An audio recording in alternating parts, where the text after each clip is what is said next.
Bonsoir à toutes et à tous et bienvenue dans cette édition spéciale. Ce soir, nous analysons l'interview accordée à Jeune Afrique par le Premier ministre du Congo-Brazzaville, Anatole Koliné-Makosso. Dans cette interview, il affirme, je cite, « Jusqu'à présent, l'État est le principal acteur économique du pays. Doit-il le rester ou doit-il désormais penser à mettre en place le cadre qui permet aux investisseurs privés de prendre le relais? La population est habituée à voir l'État s'occuper de tout. » Nous allons décortiquer ces propos avec nos 4 journalistes, Arsène Sévérin, Joachim Banza, Guy Benoît de Victor et Fortuna Ngolali.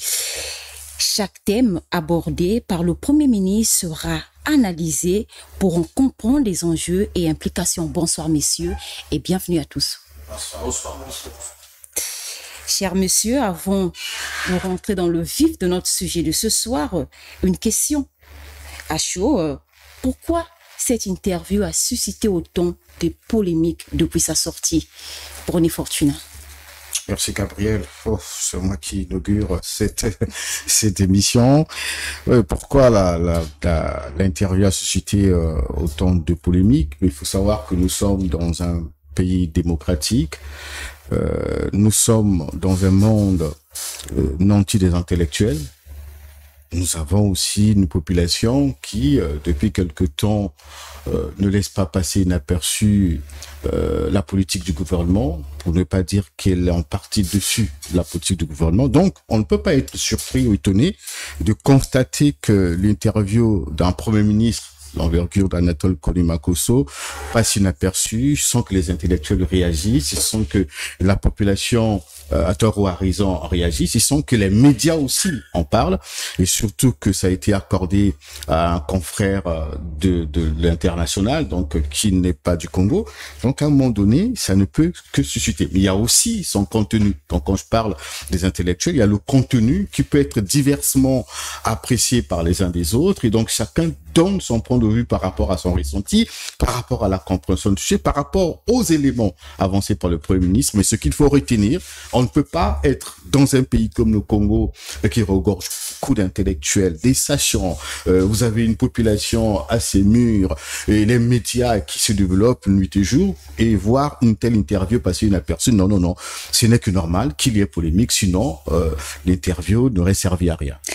Arsène Sévérin, est-ce que la réaction des Congolais est justifiée sur cette interview? Ah oui, je pense que la réaction des Congolais est justifiée parce que cela montre les attentes que les Congolais ont du gouvernement.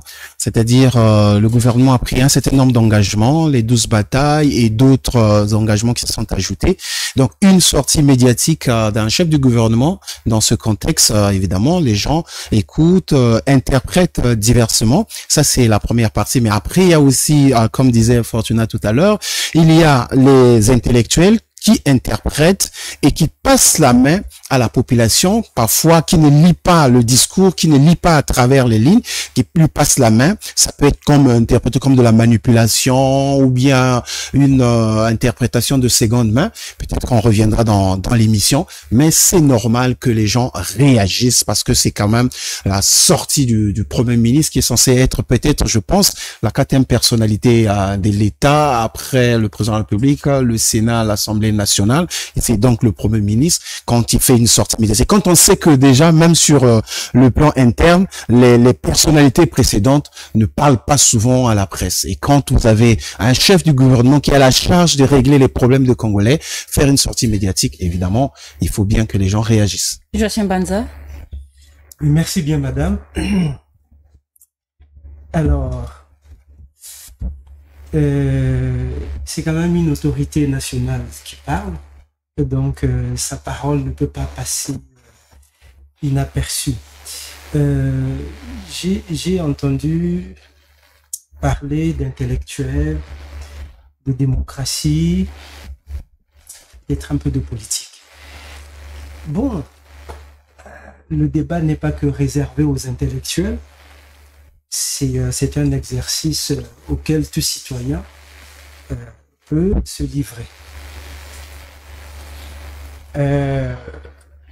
En démocratie, on va dire, ça a été dit par mon prédécesseur, par Arsène, c'est tout à fait normal quand un acteur politique s'exprime qu'il y ait des réactions. Alors, ce qui aurait été bien pour vos téléspectateurs, je ne sais pas si ça a été fait, c'était quand même de les situer un peu par rapport à l'interview sur laquelle porte l'émission à laquelle nous participons, pour qu'ils aient eux-mêmes aussi des repères. Parce que, quoi qu'il en soit, nous, tels que nous sommes là, sur ce plateau, nous allons donner nos avis. Mais bon, c'est nos avis parmi tant d'autres. Nos avis parmi ceux des citoyens aussi. Maintenant, pour revenir à votre question, pourquoi ça a suscité tant de réactions? Je préfère dire comme ça, peut-être pas de polémique, mais de réactions. Il y a des réactions de désapprobation, il y a des réactions critiques, et il y a des réactions de soutien aussi. Il y a eu aussi des gens qui ont soutenu, qui soutiennent la démarche, l'expression du Premier ministre dans cette interview. Je pense que d'abord, l'interview a été publiée sur Internet par un média classique, Jeune Afrique, mais sur Internet. Et tout le monde n'a pas pu avoir accès à l'interview tout de suite. Donc, ce qu'on a eu d'abord, c'était le titre de l'interview, qui a circulé avec le lien. Et donc, rien que cette phrase-là a suscité les réactions diverses que nous avons suivies. Donc, il a fallu quand même attendre d'avoir accès à l'interview pour comprendre pourquoi le Premier ministre s'est exprimé comme ça. Moi, ce que j'ai constaté d'abord, et d'ailleurs même à l'introduction, vous l'avez rappelé, dans le titre, il est dit « Les Congolais sont habitués à voir l'État s'occuper de tout, il faut changer les mentalités ». Mais dans le corps de l'article, le Premier ministre dit « Les Congolais se sont habitués à voir l'État s'occuper de tout. Nous nous attelons à changer tout ça.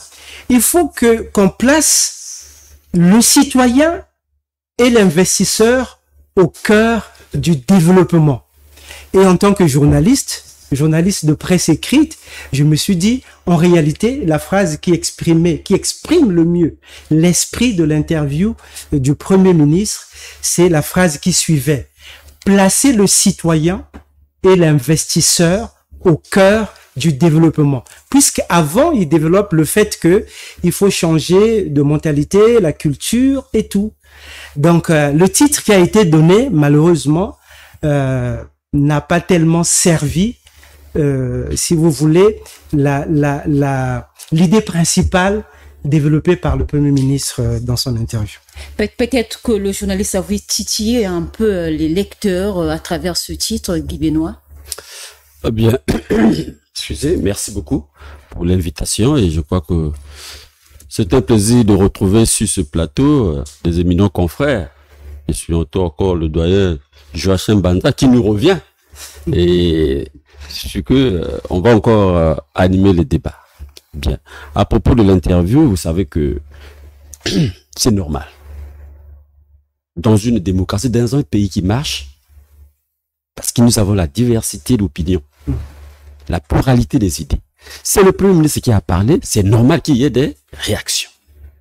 Le contraire serait vraiment étonnant qu'un chef de gouvernement ait parlé, fait le bilan de son action, et personne ne réagit. C'est ce qui serait, ça ressemblerait à une dictature.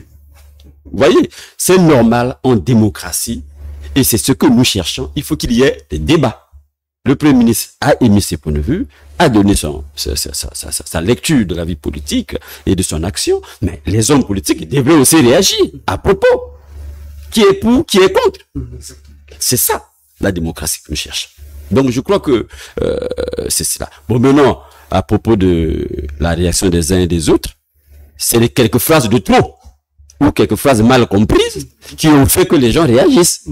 Le titre. Eh ben voilà, c'est ça qui a amené la réaction. Parce que le Premier ministre dise, chef du gouvernement, disent les Congolais sont habitués à voir l'État faire tout,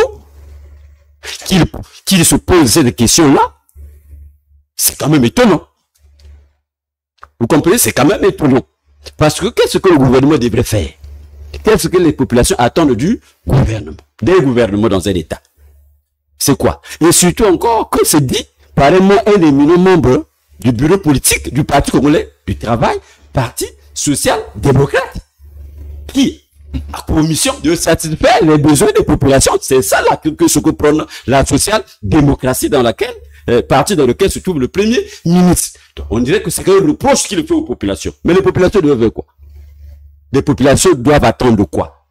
Le gouvernement est là pour satisfaire les besoins des citoyens. C'est de ça qu'il s'agit. La réglementation, la location et la redistribution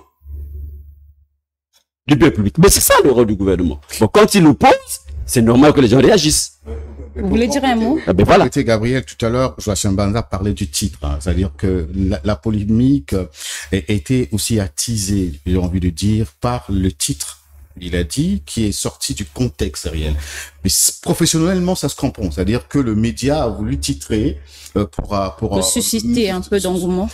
Surtout, voilà, retenir l'attention, avoir un titre beaucoup plus captivant. Ça, professionnellement, ça se comprend. C'est au bénéfice du média. Et vous avez constaté que Jeune Afrique a réellement réussi à créer un scoop autour d'eux. Mais les propos, Joachim Banza a tout lu tout à l'heure, vous comprenez que les propos tels que présentés dans le titre sont sortis du contexte. Et ça se comprend professionnellement. Donc, tous ceux qui ont commencé à polémiquer autour n'avaient pas jusqu'après 24 heures ou 48 heures lu l'intégralité de l'article, puisque si vous n'êtes pas abonné de Jeune Afrique, vous ne pouvez pas lire cet article. Et c'est 24 heures après ou 48 heures que l'article a été libéré totalement, mis à la place publique. Mais c'est quand on lit l'intégralité, on se rend compte finalement que on ne condamne pas Jeune Afrique d'avoir titré de cette manière, mais plutôt celles et ceux qui se sont jetés dans la polémique sans avoir lu l'intégralité. Donc la polémique était aussi donc suscitée et attisée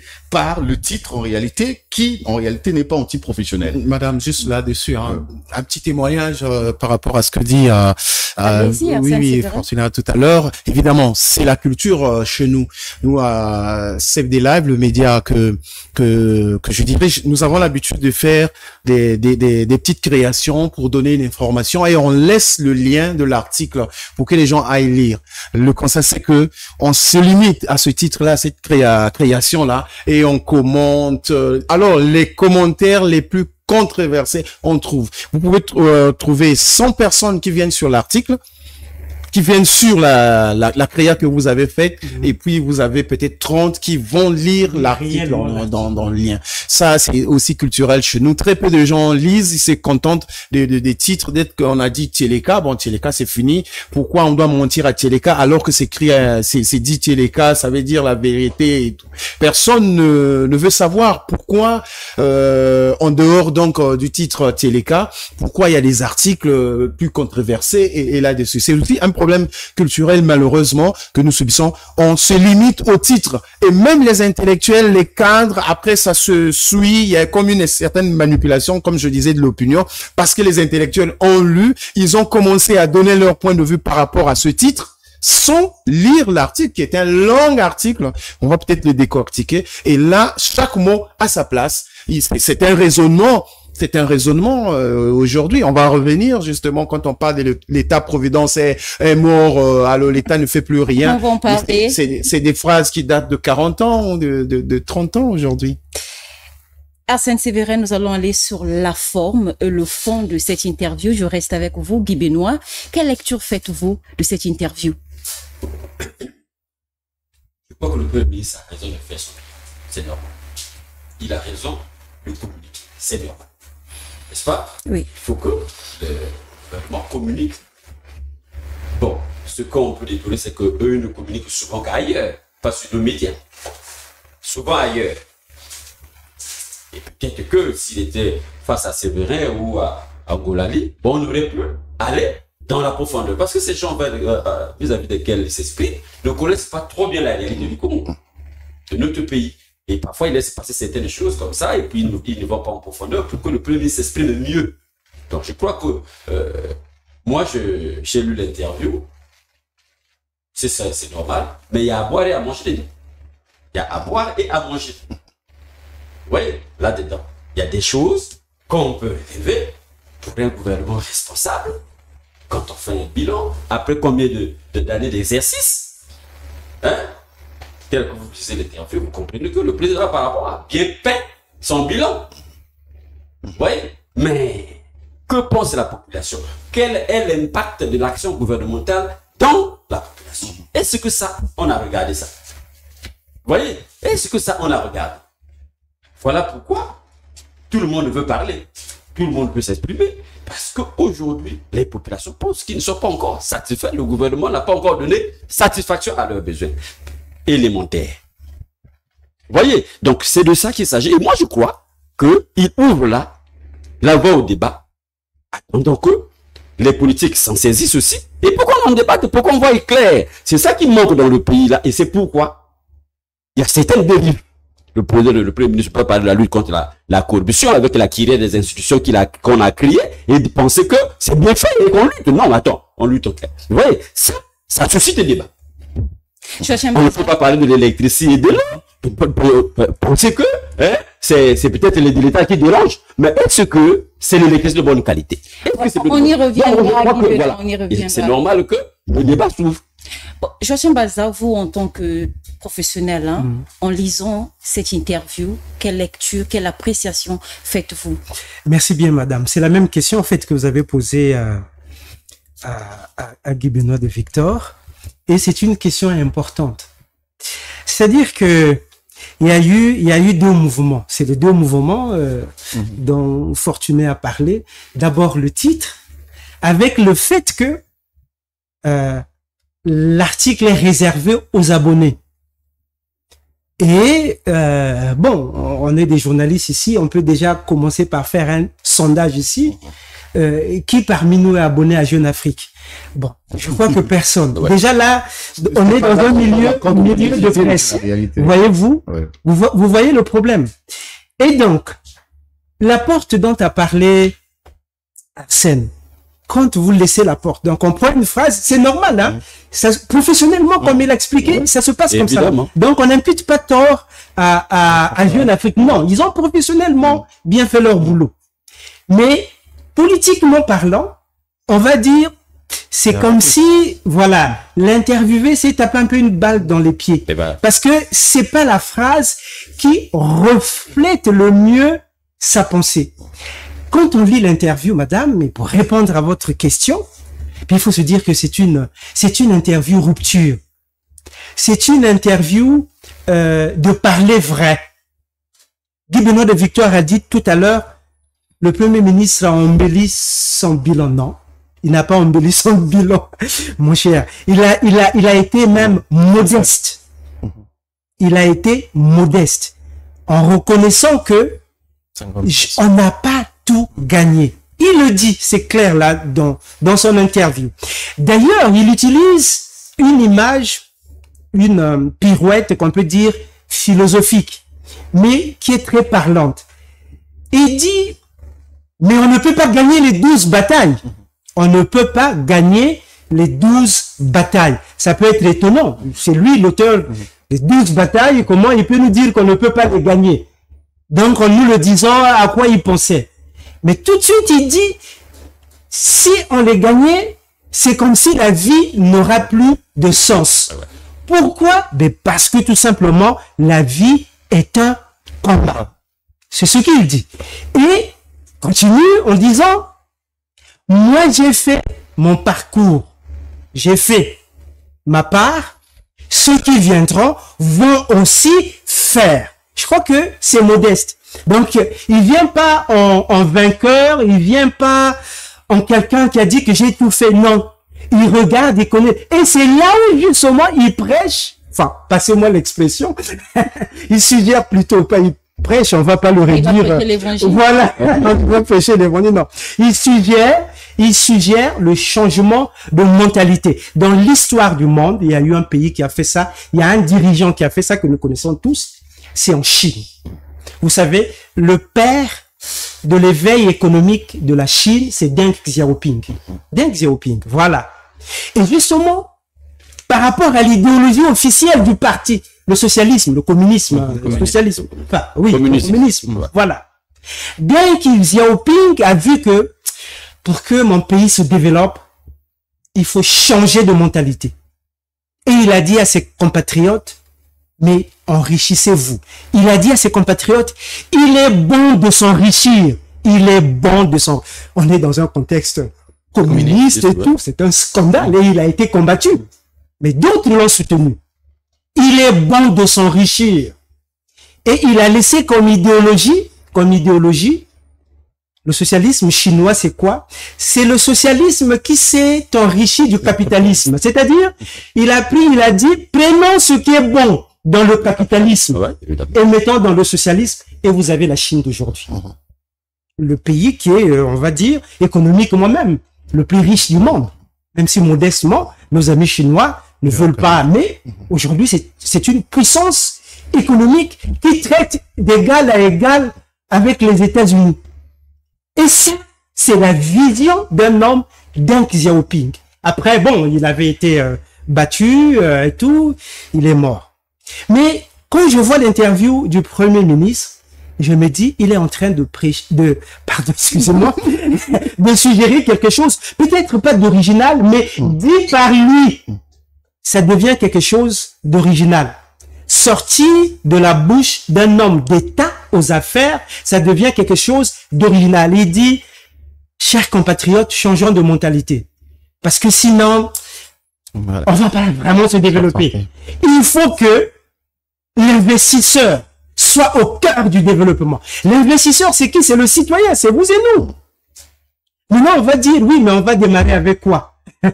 On va démarrer. Mais il y a déjà des tentatives de cela. Prenez le cas de la société d'énergie, où on a en principe privatisé la gestion, hein, mais pas la propriété, mais la gestion des barrages hydroélectriques. Mais maintenant, là-dedans, il y a des Congolais.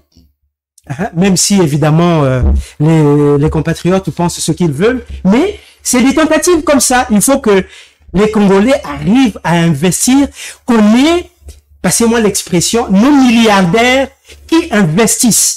Qu'on n'ait pas des milliardaires politiques, mais des milliardaires économiques, comme partout dans le monde. Nous allons évoluer. Là, je vais avec Arsène Séverin. Le Premier ministre insiste sur le rôle du secteur privé et la responsabilité des citoyens. Je cite, il faut plutôt développer une nouvelle culture, voilà, et ce à quoi nous nous sommes employés ces dernières années en créant les conditions qui placeront le citoyen et l'investisseur privé au cœur du développement du pays. Selon vous, est-ce réaliste de vouloir transformer une population habituée à attendre tout de l'État en acteur responsable et entrepreneur? Arsène Séverin? Oui, en fait, c'est possible si on reste dans un processus où on met beaucoup d'énergie, beaucoup de travail, beaucoup de sérieux. Je crois qu'on peut bien. C'est vrai. Après, on hérite d'une économie de la rente, hein, de la base au sommet. Tout le monde vit d'un salaire, tout le monde vit du trésor public, même les opérateurs économiques, tout le monde va au trésor public pour aller chercher de l'argent.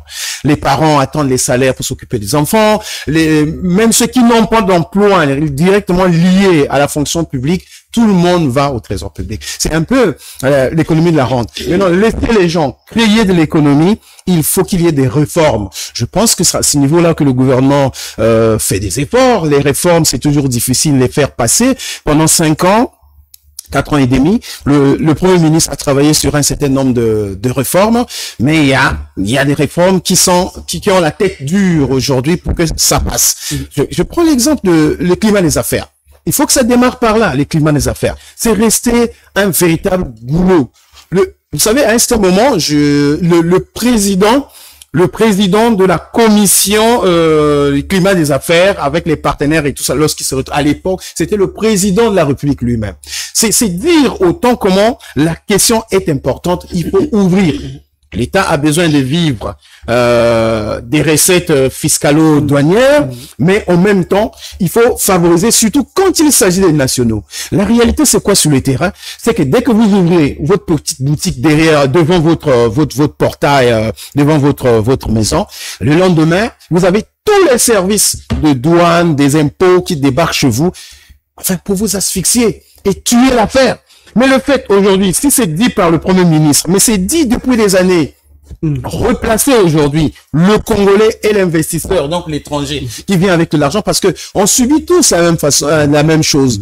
Donc, replacer le Congolais, le citoyen et l'investisseur, ça peut aussi être le Congolais au cœur du développement. En ce moment, c'est le secteur privé qui récupère. Discuter avec Unicongo, discuter avec l'UNOC, vous comprendrez que c'est des gens qui sont asphyxiés. C'est comme si le gouvernement ne veut pas libérer, ne veut pas laisser que les privés travaillent. Ailleurs, ce sont des privés qui créent de l'emploi. On peut pas continuer à avoir une fonction publique 80 000 à 100 000 employés. Le gouvernement ne sait même pas quoi faire de ces fonctionnaires-là. Parce qu'ils sont là en train de se tourner les pouces, en train de se mordre les ongles. Et à la fin du mois, là, dans quelques jours, ils vont aller percevoir les salaires sans un véritable travail, Maintenant, comme le gouvernement reste faible à ce niveau-là, mais on a tous les charlatans qui chantent l'entrepreneuriat partout aujourd'hui.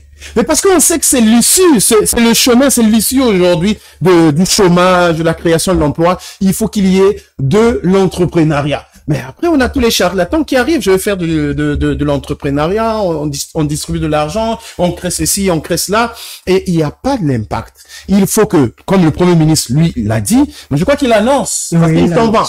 Il s'en va maintenant, là. Il s'en va, c'est un combat, c'est un chantier, c'est une bataille qui va ouvrir, peut-être pour que les autres arrivent, mais c'est une vérité.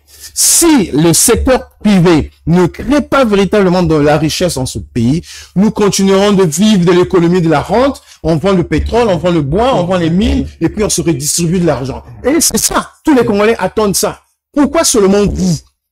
Parce que vous êtes gouvernant, vous vendez le pétrole, vous vendez le bois, vous vendez la mine, et puis vous redistribuez, et les autres Congolais. Pourquoi vous ne donnez qu'aux fonctionnaires, ils sont 80 000 sur 6 millions de Congolais, et les autres Congolais n'ont-ils pas le droit d'accéder à tout ce que peut générer comme richesse l'économie nationale?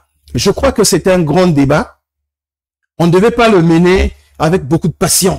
Le Premier ministre ouvre là un chantier et c'est à féliciter, chapeau bas à lui, si jamais il ramène la question sur la table.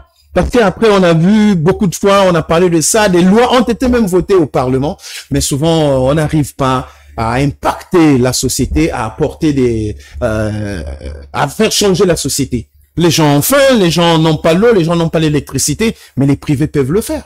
D'accord. Brony Fortuna, le Premier ministre parle de responsabiliser les citoyens, les rendre indépendants. Est-ce que l'environnement est propice pour eux? Bon, il faut comprendre une chose. Il faut comprendre, moi, ce que je peux dire, c'est que quand on lit cette interview, c'est une interview progressiste qui présente ce que doit être le Congo, ce que le Congo doit être dans les années à venir. Et il faut quand même dire que Anatole Cohn-Makosso était assez courageux, à la limite même politiquement, de prendre un tel engagement et d'assumer tout ce qu'il a dit dans cette interview. Ça présente ce que doit être le Congo. Ce qu'il dit, c'est ce que réclame tout le monde. Vous avez suivi les patronats qui réclament beaucoup plus d'espace dans ce pays, beaucoup plus de liberté d'entreprendre. Les jeunes réclament tous les jours ou presque cette même liberté d'entreprendre. Ce qu'il dit, c'est un constat que tout le monde fait. Je vous prends un exemple pour dire que ce qu'il a dit, il ne l'invente pas. Quand on a annoncé l'année de la jeunesse, le gouvernement dit clairement qu'il ne peut pourvoir qu'à 10 000 emplois et les 90 000 emplois sur les 100 000, c'est le secteur privé. Aujourd'hui, malheureusement, si les chiffres sont vrais, c'est au Congo, le gouvernement embauche jusqu'à 70%. Oui, la fonction publique. C'est le principal employeur. Voilà, ça ne peut jamais fonctionner de cette manière et nous ne le réussirons jamais. Il faut avoir le courage de le dire clairement qu'il faut finalement aller, le gouvernement, donc l'État doit se désengager progressivement et laisser la place au secteur privé et, comme il a dit, aux initiatives individuelles. Maintenant, vous me posez la question, est-ce que c'est possible? Mais oui, ça doit s'imposer à nous. Ça doit s'imposer à nous. Sinon, à un moment donné, on a lancé dans ce pays la gratuité des passeports, on connaît les conséquences. L'État n'a pas pu supporter. Et même jusqu'à aujourd'hui, la gratuité de l'école pose problème. Vous avez suivi le débat en RDC, on supprime pas. Où est-ce qu'on trouve l'argent pour financer l'école? Même la césarienne, gratuité, mais c'est toujours un souci. aujourd'hui. Pourquoi? Parce que l'État n'a pas assez de moyens pour financer. Nous avons reçu sur ce plateau 2 acteurs du secteur de la santé, l'un du CHU et l'autre du secteur privé. Le débat, c'était quoi? Celui qui est dans le secteur privé fait développer mieux sa clinique que le CHU. On imagine que si le CHU était géré par un privé, peut-être qu'on aurait eu mieux que ce qu'on a aujourd'hui. Simplement pourquoi? Parce que l'État ne peut pas tout faire à un moment donné. Dans le monde entier, la Chine, Joachim Banza le disait tout à l'heure, il a fallu un moment libéraliser. Ils ont fait former les gens à l'extérieur. Allemagne. Ils ont demandé à beaucoup de TikTok, c'est le secteur privé. Vous avez beaucoup de hommes d'affaires chinois qui aujourd'hui font la fierté de ce pays. Partout c'est comme ça. Donc on ne peut pas continuer, l'État ne peut pas continuer à être ultra présent, continuer à ultra contrôler tout le secteur. On va aller droit. Donc Anatole Komakos, je pense que quand il arrive, d'ailleurs, il annonce la restauration de l'autorité. Donc, tout passe par les réformes. Tout passe par les réformes. Je crois que dans la mise en œuvre de ces 12 batailles, il s'est rendu compte que le vrai problème, ce sont les réformes. Le vrai problème, c'est aussi parce qu'on a tout renforcé, concentré autour de l'État congolais. Maintenant, est-ce que ça marche? Arsène Sévéré l'a dit, les problèmes sont là. Je crois que il s'est pas dédouané, il n'a pas, comment on dit ça, méconnu tout ce qui existe. Le climat des affaires pose un vrai problème aujourd'hui. C'est d'abord ça. Parce que vous me direz, bon, il faut entreprendre. Je suis d'accord, il faut entreprendre. Mais le climat des affaires, la lutte contre la corruption, la lourdeur bureaucratique ou administrative, ce sont toutes ces pesanteurs-là aujourd'hui qui peuvent empêcher que ce que lui veut faire ou ce que peut se faire dans ce pays se retarde un peu. Mais sinon, il a tracé ce que l'on doit faire demain, ce que doit être le Congo pour réussir tous les projets, parce que on est quand même parti à plus de 40 ans aujourd'hui, chemin d'avenir, nouvelle expérience. On se rend compte que rien ne marche. On confie des missions aux uns aux autres, aux dirigeants. Ça ne marche pas. Les ministres se défilent, ils défilent au gouvernement, les ministres défilent au gouvernement, mais rien ne change. À un moment donné, il faut se poser la question, mais pourquoi ça ne marche pas? La gare dont on parle, mise en place, mais rien ne marche. Mais simplement parce que on n'a pas encore totalement préparer le terrain pour permettre au secteur privé de se développer. Et puis peut-être, juste pour ajouter quelque chose, le Premier ministre, évidemment, dans son interview, reconnaît que on peut pas régler tous les problèmes. Et il fait référence aux pays développés, aux pays d'Europe. Il dit, bon, voilà, si là-bas, ils ont les problèmes, c'est pour ça que ça doit travailler tous les jours. Dans notre pays, tout est priorité. Donc, quand le Premier ministre vient avec ces 12 batailles, mais il est obligé d'écrire les 12 batailles. Quand on voit les projets de société, on prend le numérique, on prend les routes, on prend tout, on met dans un projet de société. Mais on sait que ça ne marchera pas. Oui. On sait que ça ne marchera pas. Il faut au moins 2 thématiques. On dit, pour les 5 ans à venir, on est sur l'eau et l'électricité. On va s'en sortir, mais quand on bourre tout, on fait un bottin pour un projet de société, à la limite, c'est une arnaque. Surtout sans mais aujourd'hui, le Premier ministre, c'est un homme d'expérience. Oui. Il a essayé pendant 4 ans. Lui, il peut parler parce que pendant 4 ans, il est resté là. Il sait que si on peut réduire les problématiques, les problèmes, si on peut les réduire à 3-4 problématiques pour 5 ans, on s'en sortira. Mais pour compléter rapidement, Gabriel, rapidement, vous regardez les projets de société comme il en parle. Un projet de société qui n'associe pas les hommes d'affaires, qui n'associe pas le secteur privé, ne réussira pas. Parce que vous allez vous rendre compte, la plupart des projets... Et même la société civile. Voilà, ne sont pas chiffrés parce qu'on ne sait pas quelle est la part que peut apporter les hommes d'affaires ou le secteur privé. L'apport de chaque citoyen dans la mise en œuvre de ces projets. Donc aujourd'hui, ce qu'il faut comprendre, tout à l'heure, je prenais quelques exemples pour vous montrer que finalement, si on s'appuie pas sur le secteur privé, rien ne marchera. Parce que simplement, on a mis de côté ce secteur privé, mais qui tend la main depuis longtemps au gouvernement. Donc, le diagnostic est très bien fait. Je prends un exemple banal pour terminer. Dans ce pays-là, quand on paye pas jusqu'au 25, jusqu'au 30, j'aime prendre les exemples là, tout le monde a... Tout s'arrête, tout le pays s'arrête. Tout le monde a. C'est quand on a payé les fonctionnaires dans ce pays que finalement on se rend compte, bon, même ceux qui ne sont pas fonctionnaires respirent. Les boîtes de nuit commencent à fonctionner. Moi, j'entends souvent, non, je veux pas ouvrir mes marchandises, mettons, j'attends qu'on paye. Ça veut dire que tout est concentré autour de la fonction publique et c'est le trésor public. Or, si nous étions dans un État où il y a des hommes d'affaires riches, indépendants comme on voit ailleurs, on ne peut pas dépendre des fonctionnaires pour que l'économie vive. Voilà ce qu'il faut comprendre. Mais qui bloque pour que l'entrepreneuriat ne puisse pas émerger? C'est l'État. Voilà. À qui la faute? Je vous ai entendu. C'est l'État. Ah oui. À qui la faute? Mais c'est l'État. Qui représente l'État? C'est l'État. C'est le gouvernement. Voilà. Oui. Donc le discours du Premier ministre, il ne peut pas tenir. Parce que ça fait combien d'années qu'on entend la même chose? Est-ce qu'on peut gérer un État à partir des adages ou à partir des slogans? Mais un État ne se gère pas comme ça, cher ami. Je vous ai vu. Je voulais revenir sur ce que mon ami et frère Joachim a dit. Non. Puisque nous devons lire l'interview entre les lignes, je prends une belle phrase. La partie où le Premier ministre s'est plutôt satisfait. C'est pourquoi je dis cela. Ah oui. S'il y avait modestie, il n'allait pas dire ça. Écoutez, il dit, pourtant, à l'époque, rares étaient ceux au Congo, même prêts à parier sur merde, c'est parti. Sur un tel. C'est parti. Je crois que tu vas chercher. Il dit, bon, vous l'avez. Et après, il dit, c'est toute ma satisfaction. Parce que, pour lui, tout est fait. Or, quand on y va dedans, on se rend compte qu'il n'y a pas d'impact.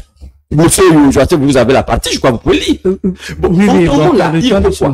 Mais ces discours-là, on les a déjà entendus. Le débat là, il ne devrait pas le lancer dans une interview. C'est un débat qu'il devait lancer dans le sillage politique. Parce que le rôle du parti, c'est quoi? C'est le parti qui fixe l'orientation gouvernementale. Le parti, parce que c'est le parti qui est aux affaires, n'est-ce pas? C'est le PCT qui gère le pays. Et les membres du gouvernement devraient appartenir au PCT et comprendre la vision du PCT. Non, Victor. Attends, je vais dire des choses comme si on n'était pas des Congolais. Le PCT ne peut pas fixer la politique du gouvernement. Vous savez bien. Vous savez très bien. Dans un pays sérieux, le candidat dans un pays sérieux, le candidat, regardez. Écoutez, ça se fait pas. Le président de la République, c'est le candidat de quel parti? Et il met en place, c'est pas ça. En principe, il ne devait pas mettre en place sa propre vision, c'est la vision de son parti. Et c'est comme ça que, comme je ne sais pas de la Chine, mais c'est comme ça que la Chine s'est développée. Tous ceux qui sont à la tête mettent en pratique la politique du Parti communiste chinois. Et la politique du PCT. Mais voilà.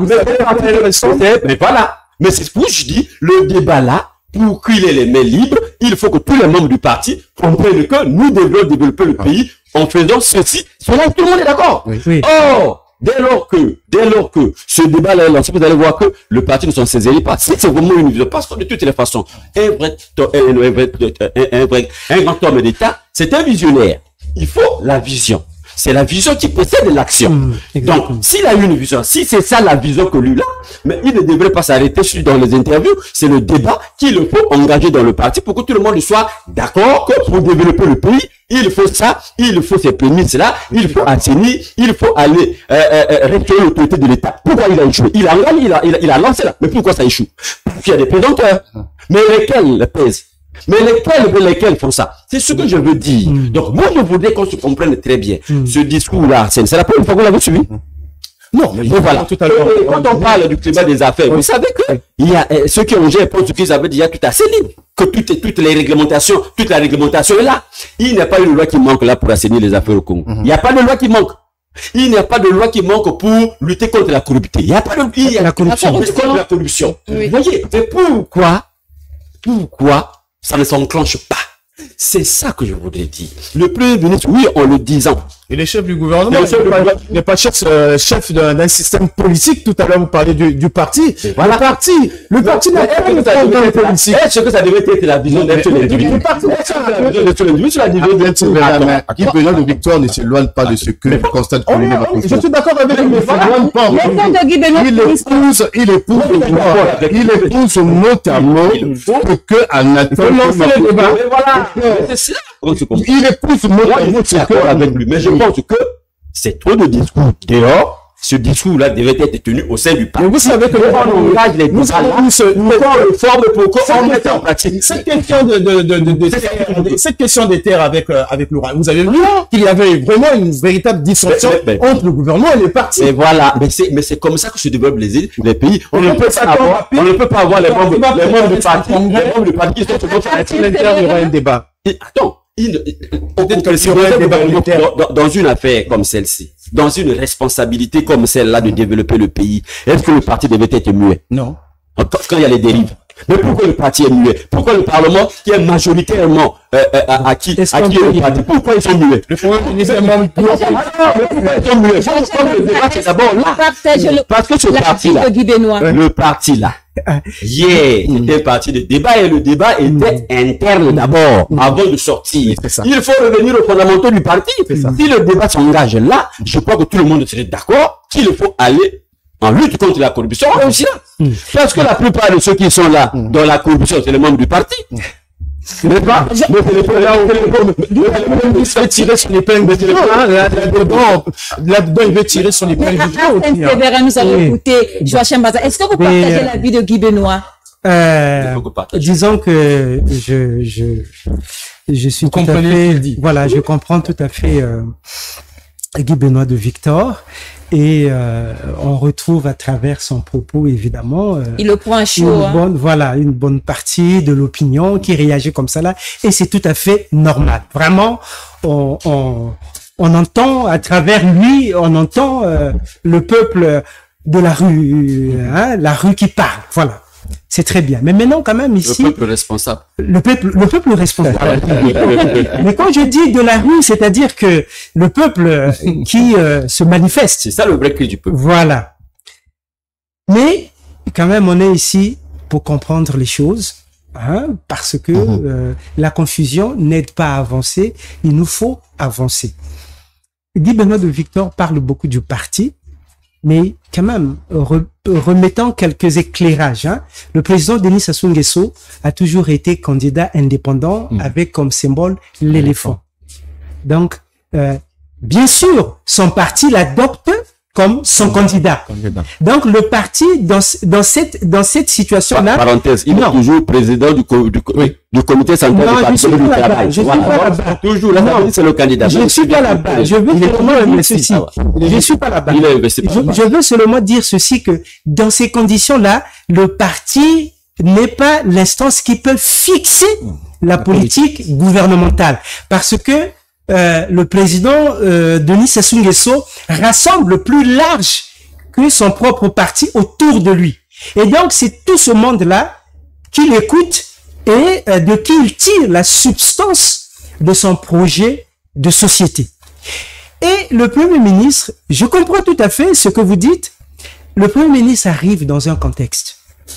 Et le Premier ministre, nous le savons, constitutionnellement, il a le devoir, la mission de traduire dans les faits le projet de société du président de la République, en le convertissant en programme d'action. Et c'est ce qu'il a fait. Le programme d'action, c'est le programme décliné à travers les 12 batailles. Voilà. Vous avez cité, tu as cité un paragraphe où il dit il se satisfait. Non, il faut replacer le paragraphe dans son contexte. Le Premier ministre parle du fait que quand il est arrivé, vu l'état économique du pays, un pays en était à près de 110% de son PIB, on lui donnait pas la chance de rester jusqu'aujourd'hui. De réussir à rester jusque-là, essayer de relancer l'économie, de restaurer l'autorité de l'État, ainsi de suite. Donc, c'est ça qui le satisfait. C'est-à-dire que, quand même, ça, il faut reconnaître, en termes de stabilité, quand même, malgré le poids de nos problèmes, les problèmes sociaux, nous en avons, les compatriotes qui parfois passent 3, 4, 5, 6 mois sans salaire, agents de l'État, mais ils passent parce que c'est les démembrements de l'État, par exemple les conseils départementaux. Mais malgré ça, on a maintenu quand même la stabilité institutionnelle du pays. Ça vraiment quand même, là on peut dire que c'est un défi, c'est une bataille qui a été gagnée. Maintenant, cette satisfaction ne veut pas dire que c'est fini, les Congolais aussi sont contents. Mais puisqu'il il reconnaît que on n'a pas réussi à tout faire. Il le reconnaît.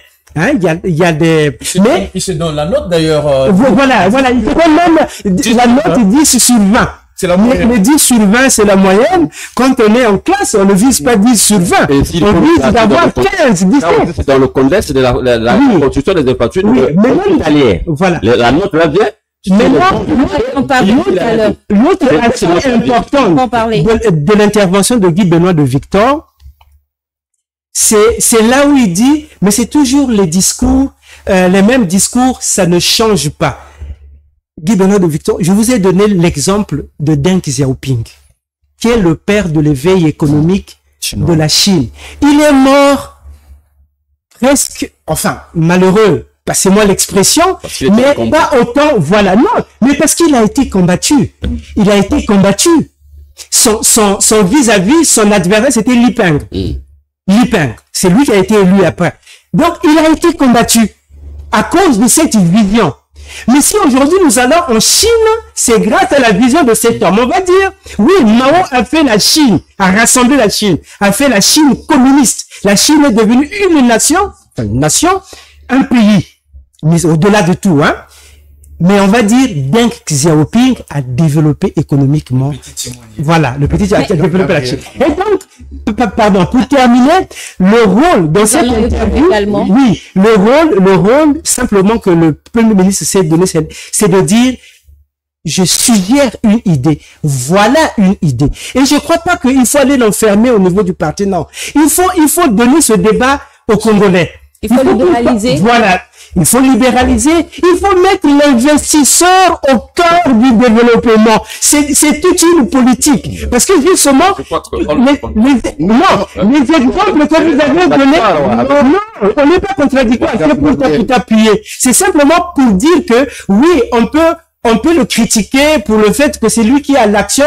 Pourquoi il l'a pas fait? J'ai simplement expliqué que, mais il arrive dans un contexte. Il arrive dans un contexte. Maintenant, comme Arsène l'a dit, peut-être que il se dit, bon, j'ai plus beaucoup de temps. Il laisse une contribution. Une contribution. On lui laisse pas le temps de travailler, c'est ça? C'est ce que vous voulez dire? Oh non, il laisse une contribution. Nous allons évoluer. Oui, on évolue avec ça, en fait. Voilà. Il faut comprendre que Guy Benoît n'est pas en contradiction avec le Premier ministre. Ce que lui déplore, je prends un cas simple, quand un citoyen me l'a dit, il dit, il veut que les citoyens soient au cœur de l'action, alors que l'acte de naissance coûte 5 000. Oui, mais c'est parce que l'acte de naissance coûte 5 000 il faut libéraliser. Voilà. C'est parce qu'aujourd'hui le transport coûte très cher qu'il faut libéraliser. Imaginez que dans le secteur électrique, nous ayons dans ce pays à peu près 5 à 10 entreprises privées. Peut-être que le coût de l'électricité baisserait. Tu parles même sur le mot de deux ou trois. Voilà. Aujourd'hui, la vision, ce que dit Guy Benoît de Victor, c'est parce qu'on a fait ce constat qu'il faut mettre le citoyen au cœur de l'action. Parce qu'on a constaté réellement, il part du PCT, quand le président est élu, il est au-dessus de la mêlée. Il n'appartient plus à un seul parti politique. C'est comme son gouvernement n'appartient pas au parti qu'on travaille après l'élection. Ça veut dire quoi? Le Premier ministre va au-delà d'un simple parti politique. Est-ce que le débat devrait commencer au sein du parti? Moi, je dis non. Comment? Il pose un problème parce qu'il a aux commandes d'un gouvernement. C'est un problème qui concerne tous les citoyens. Il pose un problème parce qu'il faut qu'il implique les hommes d'affaires, les investisseurs qui viennent d'ailleurs. Il faut qu'il implique tous les citoyens, mais c'est au-delà d'un simple parti politique. Donc, on peut pas réduire cette pensée à un parti politique pour dire que le PCT doit donner le là ou le top. Jusque-là, Guy Benoît n'est pas satisfait. Jusque-là, Guy Benoît n'est pas satisfait. Ça peut aller au-delà. Ça peut aller au-delà. C'est le gouvernement du PCT. Mais voilà. C'est le gouvernement du PCT. Mais ça ne marche pas. Dans un état normal, le gouvernement qui est là, le parti congolais, tu l'avais, qui est au pouvoir. C'est ça. C'est ça la normalité. C'est son gouvernement. Mais c'est ça la normalité. Le débat qu'il fait. Nous ne pouvons pas lui donner des armes. La population doit lui donner des armes pour les réformes. Les réformes sont impulsées par le gouvernement. Mais c'est la vision du parti, mon Dieu. Mais il faut pas s'embrouiller. Mais c'est la vision du parti. Même si chez nous, on fait du fourre-tout. Même si chez nous, on fait autre chose. Mais on a l'impression que le président de la République, il n'est pas le président. Chaque fois que vous dites ça, Ah ben oui. je vous dis non, mais revenez à terre, vous savez comment ça fonctionne. Mais oui, le mais- gouvernement fait son, C'est fait ce qui est mauvais. politique. Ça ne devrait pas fonctionner comme ça. Non, Ça ne devrait pas fonctionner comme ça. Parce qu'en ce moment-là, mais c'est le peuple qui souffre. Non, mais vous savez que dans un parti, on peut ne pas s'accorder sur la. Il faut d'abord qu'il y ait débat. Il faut d'abord qu'il y ait débat. Voilà. Mais Donc, c'est le débat qui manque au sein du parti. est-ce qu'on doit réduire la vision que nous propose le gouvernement ou le Premier ministre, qui est partagée même par les hommes d'affaires? Le président n'a pas de vision, c'est la vision du président, mon Dieu. Il n'a pas de vision. Il y a un des ministres et les millions d'États-Unis n'ont pas de vision. C'est la vision du président. Pourquoi le président c'est le candidat du parti. mais tout à l'heure, La mouvance présidentielle, c'est je suis d'accord. Mais voilà. Mais voilà. Mais pourquoi tout à l'heure on a parlé de courage d'Anatole? Pourquoi on en a parlé? Parce que tout le monde a fait ce constat, mais peu en parle publiquement. Est-ce qu'il suffit de parler ou bien d'affaire? Non, mais Mais ça, l'action. est-ce qu'on a jamais suivi ça? Si, bien sûr. Non, ce que je propose, si j'étais en face du Premier ministre, je lui proposerais cela. Parce que ces réformes-là, c'est des réformes courageuses qu'il faut faire. Mais il ne peut pas les engager seul. S'il lance le débat là comme ça, le débat là va prospérer où? Ça va prospérer où? Non, ça va pour le corps. les réformes sont engagées, puisque tout à l'heure vous avez dit même que les lois existent. C'est ça le problème. Oui. Mais il ne peut pas les engager seul. C'est avec l'accord de ses soutiens, les soutiens politiques. Parce que ce sont des réformes politiques pour gérer un État. C'est de ça qu'il Ils s'agit. sont en même temps dans le gouvernement. Alors, c'est de ça qu'ils font tout cela pour la plupart les membres du parti. Et ça me fait voir les mouvements, nombreux sont rentrés au PCT. C'est le PCT qui est au pouvoir. Tant que le PCT ne se met pas d'accord sur la politique à mener, je vous dis qu'on tournera en rang et le Premier ministre après lui, s'il y a quelqu'un qui pourra participer. On peut voir les choses de façon positive. De quelle manière? C'est-à-dire que le Premier ministre qui lance un débat, enfin, qui ouvre un chantier, parce que il pense qu'il a fini sa mission. Et là, il fait pas le bilan. Il se réserve, il dit c'est au président de faire le débat et de nous juger. Mais puisque vous me posez la question, par respect pour la presse, voici, je vous donne quelques éléments quand même. Mais on peut positiver. Là, il ouvre un chantier, une question, un débat. On peut scruter sur la question pour que, plutôt que de dire, mais ça fait 5 ans qu'il est là, pourquoi il ne l'a pas fait? Quand il est arrivé, tout à l'heure, on a dit qu'il fallait faire les réformes. Mais Arsène, les gens sont réfractaires, il en parle d'ailleurs. les gens sont réfractaires. Non, il en parle. C'est mieux alors, Mais voilà. c'est mieux alors d'ouvrir le chantier au niveau populaire à l'Assemblée nationale. Ils ont toujours écrasé dans les médias. Dans les médias. Mais voilà. Et puis dans les médias. C'est la pédagogie. Nous allons donner la parole à chacun. Ce que nous faisons là, c'est cela. Oui. Nous en faisons pour que le parti aussi s'en saisisse, le Parlement aussi s'en saisisse, et pour qu'il y ait les vraies réformes et le On vrai peut lui débat. reprocher en disant qu'il aurait pu dire ça plus tôt, mais c'est peut-être parce qu'il tire un leçon. Il tire un leçon de la fin de son mandat, de son travail. Il dit, mais si on emprunte telle piste, peut-être qu'on avancerait. Arsène Séverin, je reste avec vous. Quel avantage ou risque ce changement de paradigme peut-il engendrer pour l'économie et la société? Donc, je pense qu'on en gagnerait. D'abord, hein, on en gagnerait si aujourd'hui on implique tout le monde. Alors, véritablement impliquer tout le monde. On prend le cas de l'agriculture parce que j'ai vu le Premier ministre pense que l'agriculture aujourd'hui influence positivement le PIB. Mais c'est pourquoi? C'est parce qu'il y a le projet zone agricole protégée. zone agricole protégée. Exact. Mais c'est pas suffisant justement. C'est des petits jardins comme j'ai l'habitude de. Mais après on voit la production. On voit quand même la production. Si on peut élargir ce programme, qui devienne véritablement un programme public, parce que nous, les parents, dans tous les départements du Congo, le secteur privé. on pratique l'agriculture. Il faut professionnaliser en associant les secteurs privés. Oui. C'est fini avec la roue, c'est fini avec le dabat, c'est fini avec la machette. On donne du matériel agricole moderne. Je crois qu'à ce On niveau-là, parle de l'agriculture mécanisée. c'est ça l'entrepreneuriat agricole. Mais c'est pas en donnant, un tracteur pour tous les agriculteurs dans le pool, 2 tracteurs pour tous les agriculteurs dans la Bwenza. Ça ne marche pas. Il faut véritablement que l'État intervienne et donner la possibilité aux opérateurs privés et individuels que les gens se jettent à l'agriculture. On achèterait les maniocs ici à 100 francs, à 50 francs. Les gros maniocs à 50 francs, c'est possible dans ce pays. La pastèque, on la prendra à 100 francs, à 250. plutôt que tout ce qui se produit, après on ne voit pas l'impact. On a beau chanter, en zone agricole, le sac de foufou est resté au niveau où il est resté. Malheureusement. Est-ce qu'il faut ouvrir? On y gagnerait, il n'y a pas de risque. Le peu d'argent que l'État peut disposer aujourd'hui, si on peut réinsérer dans ce genre de politique publique pour intéresser le citoyen et l'investisseur au cœur du gouvernement, ça a été dit par le Premier Est-ce que l'accompagnement cause problème? Énormément. Oui, évidemment, il y a des problèmes, mais je voudrais revenir à la question que vous avez posée à Arsène Severin. Qu'est-ce que cette proposition d'idée peut apporter au pays? Le Congo est un pays béni. En termes de ressources naturelles, nous ne sommes pas tristes. Vous voyez, nous sommes un pays béni. En termes de ressources humaines, on a des ressources de qualité. On a une diaspora, des diasporas dynamiques qu'on peut associer, vraiment intégrer dans le développement du pays. On a un pays stable. On n'est pas sous le coup des menaces d'implosion comme on peut le constater parfois dans d'autres pays africains. Bon, mais maintenant, pourquoi nous n'avançons pas sur le chemin du développement? Moi, la réponse, et c'est cela justement, je rejoins le Premier ministre, c'est la mentalité.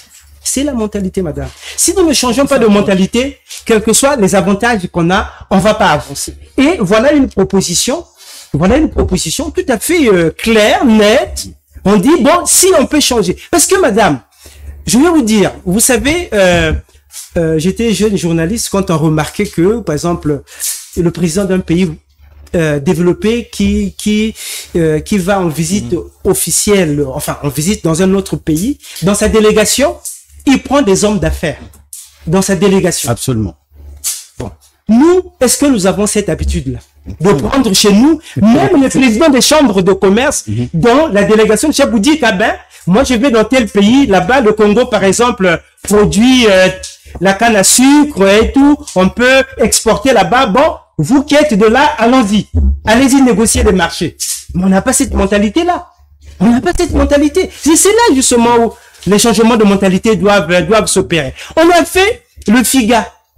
On a fait le FIGA une idée vraiment géniale pour la jeunesse. Mais vous voyez aujourd'hui l'image que...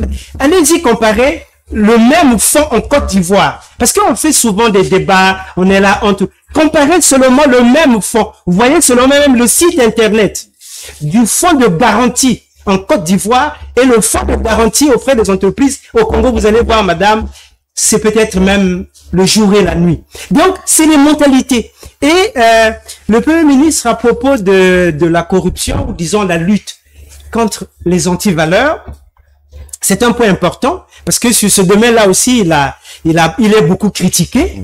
Alors, il dit, c'est sûr que mes compatriotes s'attendaient de voir un père fouettard, en matière de DEC et tout. Mais lui, il a mené une autre pédagogie. Il dit non, il faut plutôt d'abord sensibiliser au maximum les compatriotes avant de passer vraiment à la sanction. Mais il reconnaît que, effectivement, il faut lutter contre les antivaleurs. Parce que si on ne lutte pas contre les antivaleurs, notre chemin du développement est compromis. Il est tout à fait d'accord. Donc, je crois que c'est un problème de démarche et cette mentalité et cette proposition, si, comme dit Guy Benoît de Victor, effectivement, c'est là où je le rejoins, tu vois. Donc, on n'est pas tout à fait en contradiction. Si le débat prend dans l'opinion, je crois qu'on permettrait au pays... Cette changement. C'est peut-être ça, là où je crois que le vrai souci du Premier ministre, parce que je crois qu'il est buté à ça, on est réfractaires tous au changement, aux réformes. Vous avez constaté la guerre sur la Sénélec, la SNE. Alors finalement, on aurait peut-être eu aujourd'hui une nouvelle société qui serait aux commandes d'une manière de la distribution et peut-être de la production d'électricité. Mais on a constaté, les gens se sont opposés. Et tout le temps, quand il y a des réformes dans ce pays, vous allez voir, les réactions sont presque les mêmes parce que nous sommes habitués à vivre dans une sorte de facilité. Nous sommes habitués à vivre avec un État il fait même du populisme. Les hommes politiques ont pris des décisions dans ce pays pour plaire et non pour résoudre les problèmes. Je prenais l'exemple du passeport tout à l'heure. Quand on avait décidé de la gratuité du passeport, mais l'État n'avait pas songé où prendre l'argent pour le financer. On s'est rendu compte finalement, c'était une décision populiste. Et nous avons habitué la population à ça. On fera ceci pour vous. On va vous tout donner. Alors que l'État ne peut pas tout faire. Donc aujourd'hui, c'est d'abord et avant tout le changement de mentalité. Mais là où ça devait commencer, là où je pense que le Premier ministre devait être beaucoup plus courageux, oui, il faut un père fouettard dans les conditions actuelles. Lesquels s'enrichissent dans ce pays, ce sont les mêmes. Ce sont les mêmes qui sont responsabilisés, qui connaissent la loi, qui élaborent les lois, qui les votent à l'Assemblée. Ce sont les mêmes qui s'enrichissent tous les jours. Donc, il faut commencer par fouetter ces personnes pour que ceux qui sont au bas de l'échelle changent la mentalité. Parce qu'à chaque fois quand quelqu'un est nommé au poste de responsabilité, on pense à quoi? On songe à quoi? À s'enrichir. Comment moi qui sors de nulle part de mon village, nommé ministre, au bout d'un an, 2 ans, je deviens riche et tout le monde me voit riche? Personne me demande où est-ce que j'ai trouvé cet argent. Oui, il faut un père fouettard dans les conditions actuelles parce que vous allez, oui, la pédagogie, oui, mais est-ce que vous allez vraiment éduquer les gens qui ne vous font plus confiance, qui sont désabusés, qui sont trompés par les mêmes dirigeants? Qui va accepter? Puisque si vous voulez, pourquoi vous ne voulez pas que le peuple la vole? C'est ça le vrai problème aujourd'hui. Donc, la pédagogie, c'est aussi, comme on dit, le bâton et la carotte. Il faut taper sur les gens qui volent tous les jours. Donc, si on ne donne pas les exemples là, si on arrête un DG aujourd'hui à 13h et à 14h on le libère alors qu'on a dit détournement d'argent, comment voulez-vous éduquer la société? Comment voulez-vous éduquer la société? Et là, Fortuna, je vous rejoins, justement, le changement de mentalité. Il faut bien que le changement de mentalité commence par la tête. Très souvent, on parle de la réduction des traits de vie de l'État, par exemple. Il faut bien que les gens serrent la vis. Nous sommes dans la crise. Mais après, vous avez les autorités qui brillent par le populisme, l'extravagance des moyens et tout. Vous voyez comment ils construisent en face des pauvres, à côté des pauvres. Il faut que le changement de mentalité, vous avez parlé par exemple, il faut que ça commence par la tête. Et ça, que ça soit dans le gouvernement, dans les institutions, au sein des partis politiques. Les gens doivent avoir l'esprit du sacrifice. Le peuple suivra. Le peuple suivra. Vous êtes d'avis avec Arsène Séverin? Non, la mentalité, ça doit commencer. Qui doit changer la mentalité? Mais le peuple a besoin des leaders. Oui. Un leader modèle, comme un alpiniste meneur. Il se met à la tête. Et les autres suivent. On ne peut pas donner le changement de mentalité. La lutte contre les anti-valeurs sans donner l'exemple. Oui. Mais comment le Premier ministre peut se permettre de dire qu'on n'a pas besoin de père fouettard? Mais attends, la loi est due. Mais c'est quoi? C'est la loi. Il faut l'appliquer. Mais le pays est fait de lois. Pourquoi? Parce que c'est les lois qui réglementent, qui régulent la vie en société. C'est la loi qui régule la loi, la vie en société. Mais elle est faite pour ça, la loi. Elle est faite pour ça. Et donc, pour tout le monde. Mais c'est pour tout le monde. Mais alors, c'est l'égalité. D'ailleurs, la social-démocratie prône l'égalité. Et la justice sociale. C'est ça la vision, la doctrine dont on parle. Donc, en ce moment-là, il faut avoir des hommes politiques courageux. Si on n'est pas courageux, on ne fera jamais. On être tous les jours, on s'affaiblit. Le président annonce, on ne passe jamais à l'acte. Et le premier ministre, ce qu'il dit là, le président l'avait dit. Et le président l'avait dit. Mais pourquoi on ne passe pas à l'acte? Bon, on veut plaire à qui? On veut plaire à qui? Mais tout le monde sait que les mentalités sont bousillées. C'est que le Congolais ne respecte plus même sa propre culture et coutume. Le Congolais ne respecte plus rien. La preuve, même au niveau de l'État, la loi dit, par exemple, en termes de mariage, vous savez, la loi, c'est pas bien. Mais qu'est-ce que l'autorité permet de faire? Même les autorités, eux-mêmes, ne passent la loi. La dose, c'est à 50 000 francs. Mais qu'est-ce qu'on entend? C'est pas les millions. Mais quand on ne commence pas par la tête, on ne pourrait pas atteindre il faut que ça commence par la tête. Oui, mais ça. Or, on donne l'impression que l'enfer, c'est les autres. Mais l'enfer, c'est pas les autres. On ne veut plus des hommes d'affaires politiques qui s'enrichissent avec l'argent politique, mais des gens qui travaillent à la tête des sociétés, des managers de sociétés comme c'est le cas. Pour être novateur, il faut qu'il soit pas courageux. Il faut qu'il soit courageux. Il veut innover. Il faut qu'il soit courageux. Il faut qu'il sache que la politique, c'est l'œuvre des courageux. La politique, c'est l'œuvre des courageux. Mais il a posé le débat. Après, c'est pas lui à poser le débat. Oui. Et il faudrait que les hommes politiques aussi s'en saisissent. Mais c'est eux qui peuvent donner l'exemple. Mais il y a que de voleurs qu'on a laissés. Mais il n'y a que d'interventionnistes. N'est-ce pas? Mais il y a que de gâchis. Mais c'est lui qui a dit on restaure l'autorité de l'État. Mais l'autorité n'est pas restaurée. Mais qui nous dit de la difficulté, c'est où? C'est de là que le peuple attend. S'il disait que moi j'ai essayé, mais je suis buté là, en ce moment-là, on va lui sur l'homme qui a. Non, mais non, il n'est pas. Non, Gabriel, il en parle, il parle même de là où il est buté, là où il y a la difficulté. Quand il parle des gens qui sont réfractaires, la difficulté, c'est qu'on ne veut pas du changement dans le pays.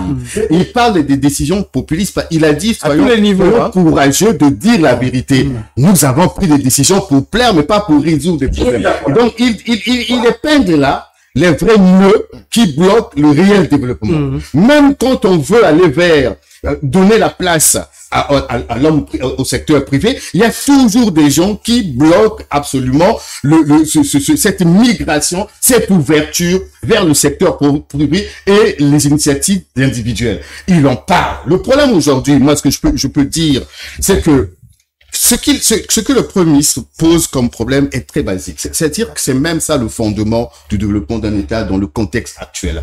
Maintenant, il y a une différence à faire entre son bilan qu'il n'a pas voulu défendre puisque lui porte la vision il met en œuvre la vision de quelqu'un. Là, on parle pas de son bilan. Peut-être le moment viendra, mais il dit par rapport à tout ce qu'il a constaté jusqu'ici pour y arriver réellement. Même pour matérialiser les 12 batailles, il nous faut aller vers la responsabilisation, sinon s'ouvrir au secteur privé. On a entendu les patronats, j'en parlais tout à l'heure, se plaindre qu'ils ne sont jamais associés dans l'élaboration des budgets. Même quand l'État prend les taxes chaque année, les hommes d'affaires, le secteur privé n'est pas associé. Nous les avons entendus sur nos plateaux se plaindre. Mais désormais, il faut donc écouter ce cri de cœur pour finalement associer les acteurs privés, tous les Congolais qui ont des initiatives. Ce que le gouvernement doit faire, c'est les réformes. Ce sont les réformes, c'est faire quoi? Je fertilise le sol par ici pour permettre certainement Arsène Séverin qui veut planter du maïs, c'est pas quoi, d'avoir déjà une terre fertilisée. Voilà. Il faut que je construise les routes pour permettre à Guy Le Victor qui veut transporter du manioc d'un point à un autre, d'avoir une route déjà bien construite. Il me faut avoir des aéroports pour permettre aux hommes d'affaires. C'est ce que l'État doit faire, c'est ce qu'on attend de l'État, préparer le terrain, mettre en place les réformes qu'il faut, revoir aujourd'hui la fiscalité ou encore les taxes, les impôts, pour que ce secteur privé... Nous allons évoluer un peu sur ce débat parce que... Moi, je crois qu'il faut... Les pistes, il ne suffit pas seulement des intentions. Vous voyez, ça, c'est la déclaration d'intention. Moi, je pense, imaginez-vous, tous ici, peut-être toi, tu étais encore jeune, nous avons connu le monopartisme. Nous avons connu un État fort, avec les services forts, n'est-ce pas? Et à cause de ces services-là, la gabegie était arrêtée. On ne pouvait pas suivre un fonctionnaire. Il y a eu aussi beaucoup d'injustices. Mais oui, mais au moins, on savait que le Congolais de l'époque-là, je crois que c'est ce qui nous caractérise. On est un peu sévère parce qu'on est passé par là. Vous voyez, on est un peu rigoureux parce qu'on est passé. On ne pouvait pas prendre le bien public comme son propre bien. C'est pas possible. Et bon, la sécurité, elle fait pourquoi? Comment on peut justifier un fonctionnaire, qu'il soit ministre ou quoi, se mettre à vous construire 3 niveaux, 3 maisons à niveau, sans être inquiété, sans être interpellé? Bon, comment vous pouvez expliquer dans un État qui veut des résultats, on dit l'argent était détourné, on dénonce quelqu'un, je sais pas moi, cette affaire de la Mingeli là, dénonce quelqu'un, les preuves à l'appui, bon, c'est lui-même qu'on vit. C'est pourquoi il faut changer de priorité aujourd'hui. Qu'est-ce qu'on veut atteindre? Est-ce qu'on peut atteindre des objectifs comme ça? Et voilà pourquoi je dis, moi je suis pas d'accord avec ces intentions-là, parce que ça a été déjà dit. Comme l'agriculture, quand on parle de ZAP aujourd'hui là, mais c'est comme, on a oublié que dans ce pays, on a prôné agriculture, priorité des priorités. On a pris dans ce pays-là. Nous avons les ZAP. Est-ce que vous avez déjà acheté les produits des ZAP là-dedans? Vous avez vu ça dans le marché? Ça va où? Ça va. Ça va.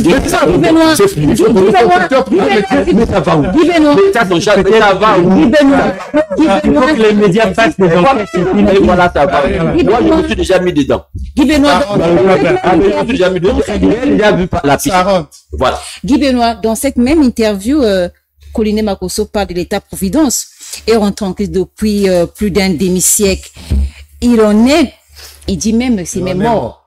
Non, est même mort. Et que pensez-vous de cette affirmation, l'État-providence avec son égalitarisme peut-il encore voir sa place dans le Congo d'aujourd'hui ou est-ce un modèle abandonné au profit d'un rôle plus régulateur de l'État?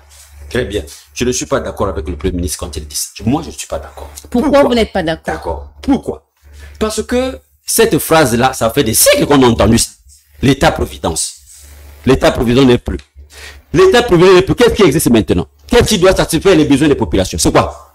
C'est pas l'État. Quel serait le rôle du gouvernement? Parce que cet État-providence, quand il dit, il est mort depuis. Mais alors, ils ont oublié leur doctrine. Ils ont oublié leur doctrine. La social-démocratie a pour rôle quoi? La satisfaction des besoins des populations. Dans ces besoins-là, il y a la maladie, il y a l'hôpital, il y a la maladie, il y a l'école, il y a le chômage, il y a tout cela. C'est l'État qui doit pourvoir. C'est le truc impulse qui trace le chemin. Et eux, social-démocrate, c'est ça, l'égalité sociale, la justice sociale. Mais c'est de ça qu'il s'agit. Donc, quand il le dit, il donne la responsabilité de l'école à qui? L'argent de la santé à qui? Qui doit s'occuper des besoins vitaux des citoyens? C'est qui? Ça, c'est des phrases, vous voyez, ça c'est sorti, c'est depuis 1902, c'est en Seconde Guerre mondiale que ce terme État-providence est sorti. C'est en Angleterre, au Royaume-Uni. Oui, c'est les Écossais. C'est les Écossais qui ont parlé de l'État-providence. Mais eux, ils ont prôné ça. Ils ont prôné les travailleurs, c'était là pour satisfaire les besoins des citoyens. Mais c'est comme ça que le gouvernement, c'est le rôle du gouvernement. Nous sommes dans un état où le gouvernement encore rien fait, ne fait encore rien pour les populations. Vous dites que l'État-providence est mort. Bon, finalement. Donc, si on voulait l'État ne fait absolument rien pour les Congolais, l'État ne fait absolument rien pour les Congolais. On est encore en mal de se soigner là. L'éducation est en crise là. N'est-ce pas? Mais on mange pas bien là. N'est-ce pas? On mange pas bien, on n'a pas encore de route. On n'a pas encore de route, n'est-ce pas? On n'a pas l'électricité. Les besoins vitaux des citoyens là, mais c'est l'État qui doit pourvoir. On ne peut pas nous dire ça comme ça, et puis on pense que c'est normal. Ce n'est pas normal. L'État là, dans nos pays là, nos jeunes États, il faut poser les bases. L'État s'engage à faire quelque chose, et il se désengage au fur et à mesure que les gens sont le train est en marche. Maintenant là, vous n'avez encore rien fait. Vous dites que l'État privé, donc finalement, donc on va pas gérer les étudiants. Finalement, on va pas gérer les étudiants. Bon, finalement, c'est un, quoi? Peut-être que c'est un débat, non. Quand le contexte aussi, l'impasse, parce que chez nous, au Congo, au début des années 90, conférence nationale, on a, 89, on a eu une grande crise dans le pays et tout. Quand on parle de l'État-providence, je pense pas que, on dit que l'État ne va plus construire les routes, l'État ne va plus construire les aéroports. Non.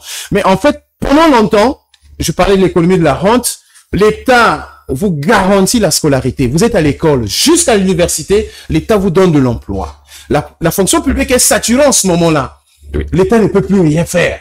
Pour prendre en charge cette personne-là, mettre à l'internat, mettre au campus, avec tous les moyens qui sont suivis, toutes les garanties qui sont suivies. Et à la fin, l'État vous donne de l'emploi. Là, c'est compliqué pour l'État. On parle d'État-providence. Donc, il faut aller à l'entrepreneuriat. Mais pour le reste des choses, l'État est présent. Et nous voulons maintenant c'est ce qu'on demande, que l'État se désengage progressivement, trouver les moyens, aider les entrepreneurs et les investisseurs afin que la société civile, plutôt le secteur privé, reprenne l'économie du pays et s'engage véritablement. Mais l'État-providence, je crois que c'est ça le contexte. Et depuis les années 90 à la conférence nationale, on parle justement des gens qui suivent un cursus normal à l'école, qui arrivent à la fin, qui ne peuvent pas être pris en charge par l'État, trouver du travail, et là, l'État ne peut plus faire la même chose. Il faut orienter les gens vers le secteur privé. S'il vous plaît, s'il vous plaît. Attends, parce que j'ai dit que je ne suis pas d'accord. Je m'explique. Mais oui, cet État-providence est mort pour qui? Pour le peuple. Oui. Est mort pour qui? Mais eux, les gouvernants, ils ont gratuité de tout. C'est l'État qui donne. Oui. Ils ont gratuité de tout, c'est l'État. C'est l'État. L'eau, c'est l'État. Gratuit. Oui. Ils ont gratuité de tout. Ils ont des millions. C'est l'État. n'est-ce pas? Ils sont obligés, c'est l'État. Mais cet État-providence est mort pour qui? Donc pour la population. Mais pour eux, l'État n'est pas mort. Non. Mais non, il faut clarifier les propos pour éviter la confusion. Pour essayer d'avancer, hein. Voilà. Clarifier. Pour essayer d'avancer, il faut juste dire ceci, hein. L'État-providence, quand on dit que l'État-providence est mort, ça ne veut pas dire que l'État est mort. Non. Au fait, l'État-providence, c'est simplement un peu ce système d'assistanat. Hein, c'est l'assistanat. L'État qui donne les services, peut-être même les biens gratuitement. Et tout à l'heure, Fortuna l'a développé. On a essayé justement et la gratuité du passeport, la gratuité de la césarienne, du traitement du palu et tout. Ça n'a pas marché. Parce et que donc manque la volonté politique. C'est la volonté politique. Bon, Ça ne marche pas parce que l'État a la volonté. C'est la volonté. C'est sûr qu'il y a des causes. Non, c'est pas les moyens. Il y a de l'argent. Il y a des gens plus forts, des gens plus riches. C'est sûr. Alors, mais pas les plus d'argent. Mais il faut les ramener. c'est sûr qu'il y a c'est sûr qu'il y a des causes. Mais figurez-vous, même à 100 000 francs, vous trouvez des Congolais quand même qui arrivent à avoir des passeports. Donc, l'État, ce qu'il doit faire justement, ce n'est pas d'être un État-providence, mais un État régulateur. C'est-à-dire qu'il puisse faire de telle sorte que justement, on intègre. Voilà, oui. Et puis, il voit le pouvoir d'achat de sa population, et puis il ajuste. Donc, c'est ça que l'idée que le Premier ministre veut promouvoir. Donc, je crois que, mais vraiment, comme on l'a dit, on n'est pas du tout en contradiction. C'est simplement qu'on est devant une idée, devant une proposition d'idée. Hein. Ici, l'originalité, comme je l'avais dit, c'est que ça vient d'un homme d'État.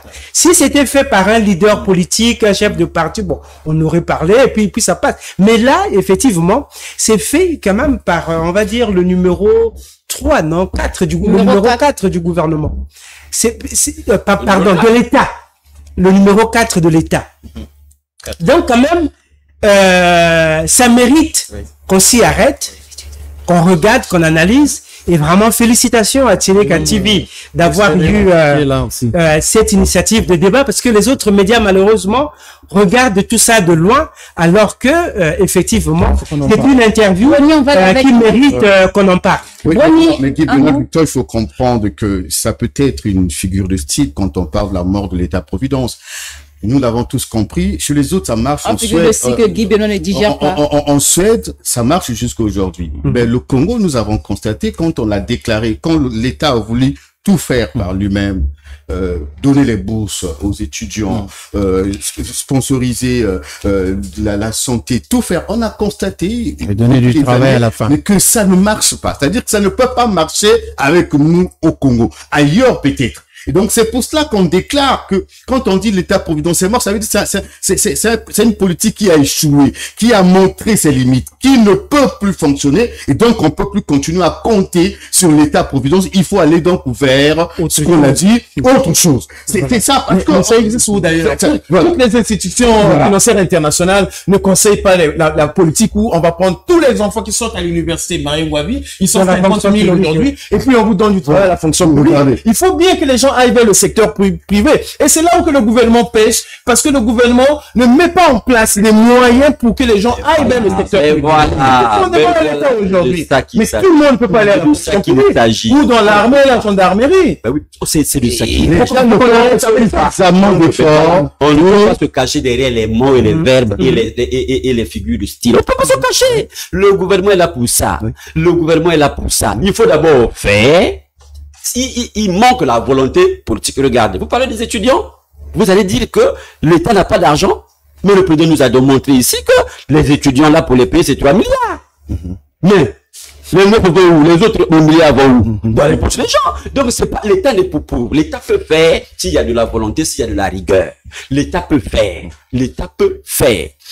Il ne peut pas continuer à être... Attendez, il faut d'abord qu'il le fasse d'abord. Il n'a pas encore fait.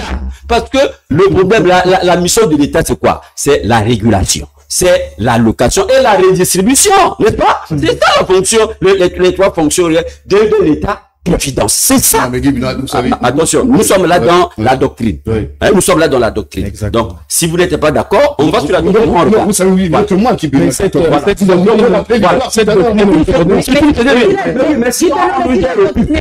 on est au pif sans tenir compte de la vision doctrinale, c'est là mais Guy Benoît, aujourd'hui, j'ai dit,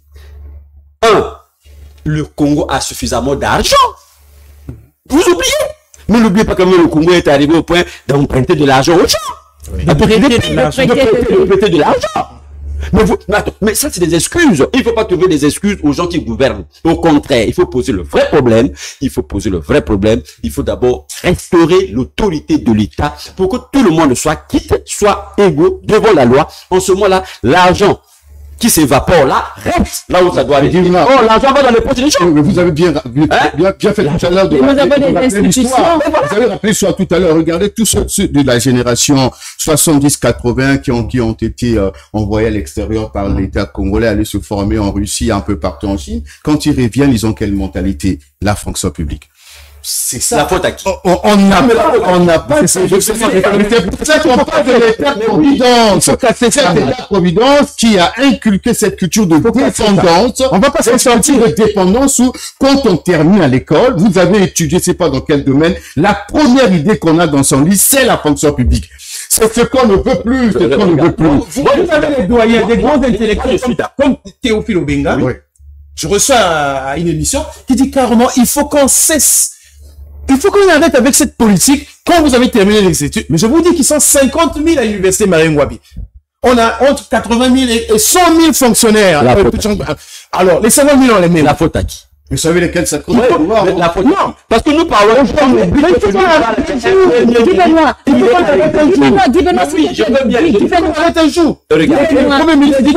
Ne doit-on pas responsabiliser aujourd'hui les jeunes? Doit-on attendre toujours de l'État ou bien de la fonction publique? Mais qui doit impulser? C'est le gouvernement. C'est le gouvernement. Mais il se dédouane pas. Il ne se dédouane pas. Les déclarations là, ça date de quelle année? Non, lui, il a son contexte à lui. Je m'imagine que vous êtes dans les sécurités du Premier ministre, mais je dis que nous lui donnons les mêmes ce journées. n'est pas son rôle. Il doit jouer son rôle, c'est-à-dire, il doit impulser le développement. Si pour lui, le développement ne passe par la privatisation de tout, c'est lui qui commence. Oui. Et le reste sont suivants. Moi, je crois que c'est de ça. Les discours là, à mon âge, là, j'en ai bien entendu. Non, dans ce genre de choses, ça marche pas. On va progresser. Ça marche pas. On va progresser. Les discours, ça marche. Quand le Premier ministre dit que le TAP-Providence est mort et tout, et on continue à recruter les gens là. Mais voilà. Donc, on va progresser. Non, on va progresser. Les militaires. C'est eux qui font de ça. Parce que c'est eux qui arrêtent demain. On a eu, Fortuna disait tout à l'heure, la situation de la SNE, il fallait privatiser la partie opérationnelle, la commercialisation. La société s'est braquée. La société congolaise s'est braquée. Même ceux qui comprenaient pas ce qui se passait là. Non, les gens ont adopté ces réformes-là depuis bien longtemps. Lorsqu'on a créé la nouvelle société, il y avait ces réformes. Les députés ont même adopté cela. C'est quand on arrive à la pratique, il fallait expliquer. Ils disent que mais il y a eu du depuis qu'il y a eu du flou. Alors que eux, ils avaient adopté ça. Ailleurs, même le problème de Congo. Ailleurs, même la sécurité, libéralisée. Wagner, le Wagner est privé, même ailleurs. On constate que même dans la sécurité, dans le secteur sécuritaire, c'est même libéralisé. C'est ça. Ailleurs, mais ici aussi, nous avons les SCAB et quoi, c'est presque les militaires. Ben voilà, donc c'est aussi libéralisé presque. Nous avons ici. Quand on comprend tout ce qu'on a dit. Le Congo de demain. Tout ce qu'on dit, en réalité, on ne se il faut quelqu'un qui croit. On ne se contredit pas. Qui est capable de passer, de poser les jalons. On ne se contredit pas. Moi, on peut aller progressivement. Oui, je veux bien. Dans un pays où, pendant longtemps, pendant 60 ans, on a vécu de la rente pendant 65 ans. C'est ça le problème. Maintenant, est-ce que c'est parce qu'on manquait d'argent pour investir? Mais c'est l'État, on l'a dit tout à l'heure. À la mamelle du trésor public. Très bien. Ils sont devenus des riches. Comment on a créé de la richesse? On a investi dans l'enseignement. Des milliards et des Ils milliards. n'ont jamais créé de la On a richesse. investi dans l'agriculture, fonds de soutien à l'agriculture, des milliards et des l'argent milliards. a disparu. On a investi là, L'argent a disparu. Qu'est-ce qu'on a fait? les zones économiques, on en parle. Mais c'est pour On ça. parle pas de la même chose. Est-ce que vous comptez? C'est pour ça.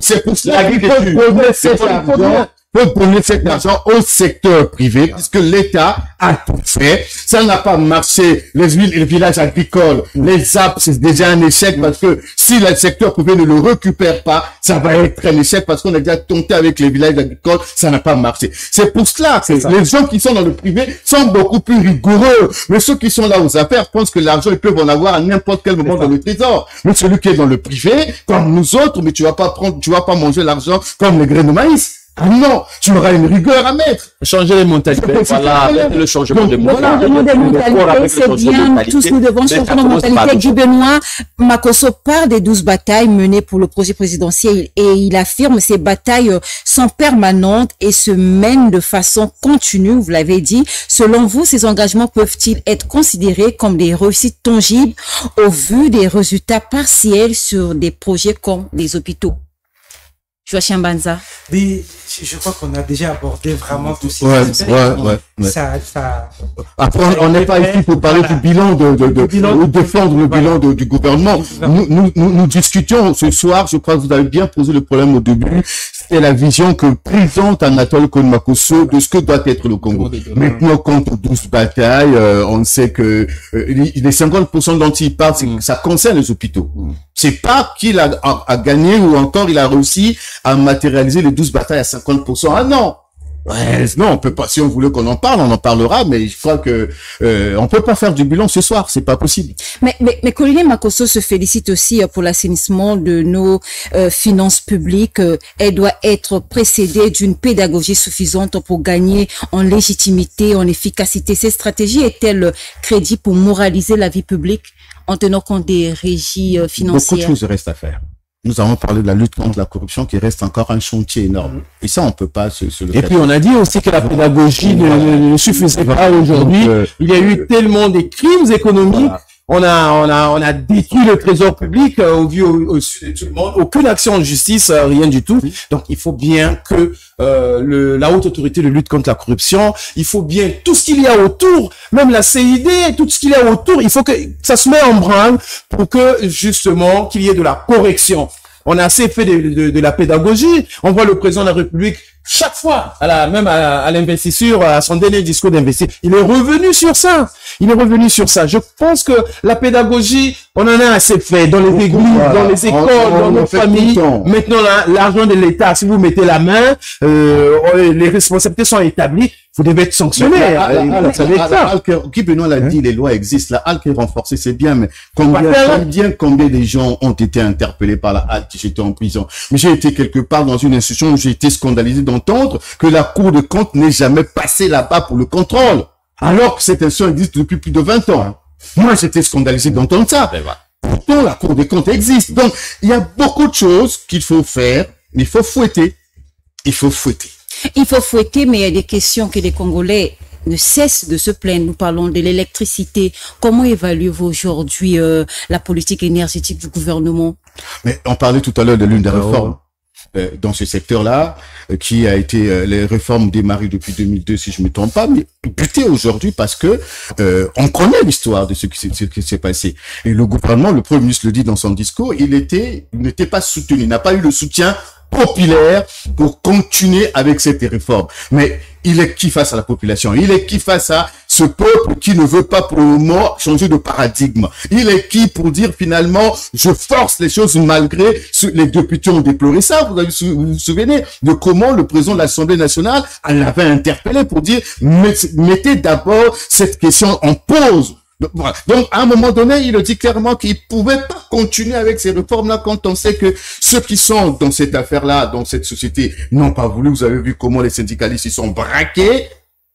Les populations qui n'ont, d'une manière ou d'une autre, n'avaient pas bien saisi les choses aussi, se sont braquées à un certain niveau. Et finalement, quand les parlementaires ont parlé, le Premier ministre qui devant la volonté populaire pour dire finalement je continue.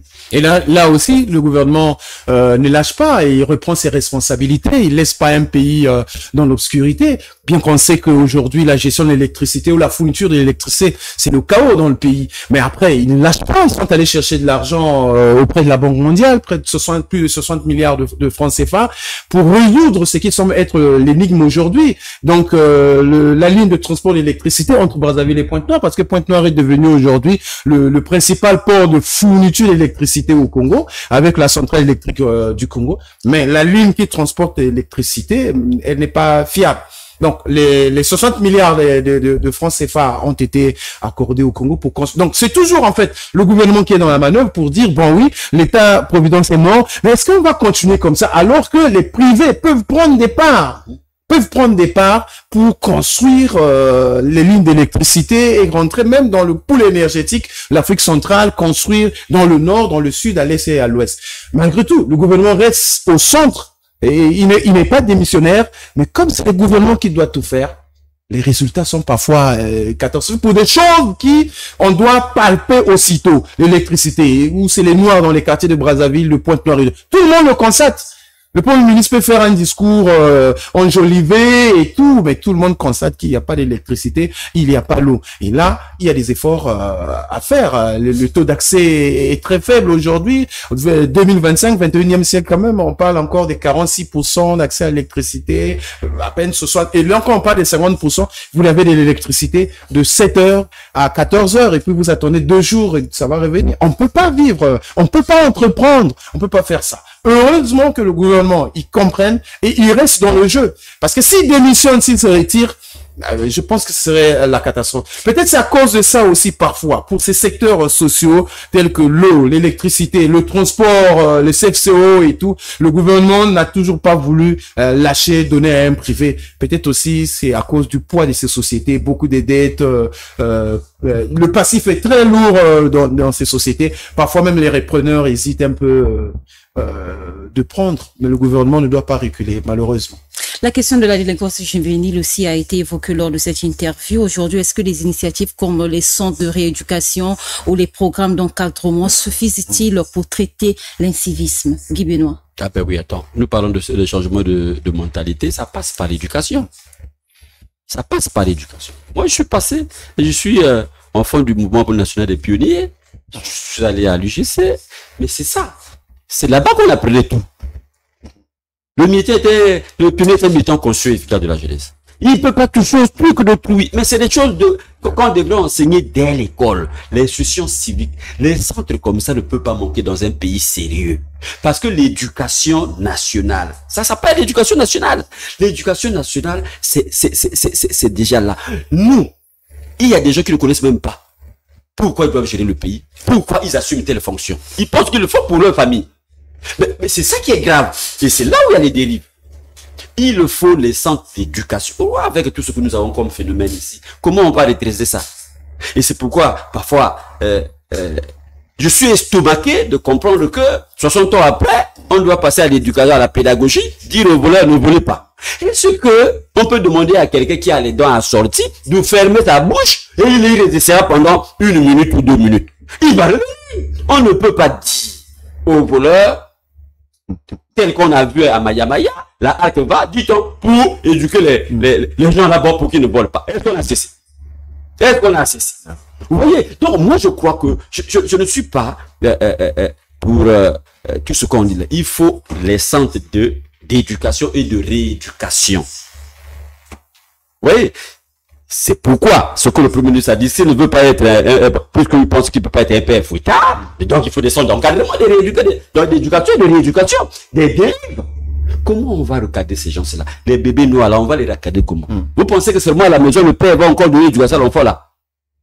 Il faut les désenvoûter, donc on les emmène tous aux églises, mais il faut les rééduquer dans des centres. Donc c'est une politique nationale d'éducation de la jeunesse. Il faut le faire. Il faut le faire, prendre tout ça à bras le corps. C'est le courage qui manque. Vous voyez, on parlait de le village de Pascal Issubala, c'est quoi? Là où on fait... Atsingidi? Non, cette affaire de... Il y a un truc qui sont dans le cadre de la jeunesse, on a créé, c'est pas où là. Ah oui, oui. Bon, qu'est-ce que c'est devenu? Qu'est-ce que c'est devenu? Non, mais le centre va bientôt être... Très bien, mais Les choses sont avancées. il faut aller les pas. Je crois que même le Premier ministre Mais voilà. va effectuer une visite. C'est le ministre. Il y était déjà.